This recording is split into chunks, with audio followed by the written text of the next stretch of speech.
रियासत आंध्र प्रदेश के कर्नूल शहर में मुख्तलिफ मुकामात से बसों को चलाने का मुतालबा करते हुए कांग्रेस पार्टी की जानिब से जिला कलेक्टर दफ्तर के सामने एहतजाज किया गया। इस सिलसिले में एक याददाश्त जिला कलेक्टर को पेश की गई। जिला कर्नूल कांग्रेस पार्टी सदर सुधाकर बाबू ने बात करते हुए कहा कि कर्नूल आरटीसी बस स्टैंड से राजविहार तक कुछ दिनों से बसें चलाई नहीं जा रही हैं, जिसकी वजह से अवाम को मुश्किलात का सामना है।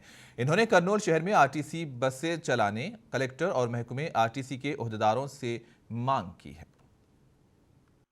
पार्टी ప్రజాపక్షాన ప్రజల తరపున ప్రజల కోరిక మేరకు ఆర్టీసీ బస్సుల్ని నగరం మీదుగానే చిన్న ఊర్లలో నగరాల్లో కూడా పట్టణాల్లో కూడా ఆర్టీసీ బస్సులు ఉంటాయి, సిటీ బస్సులు. కానీ కర్నూలు నగరంలో గతంలో 20 ఏళ్ల క్రితం సిటీ బస్సులు ఉండేటివి, దాదాపుగా 15 బస్సులు ఉండేటప్పుడే ఇప్పుడు కర్నూలు నగరం ఇంతగా విస్తరించి సిటీ అయిపోయింది, జనాభా పెరిగిపోయింది. కానీ మనకు సిటీ బస్సులు లేవు.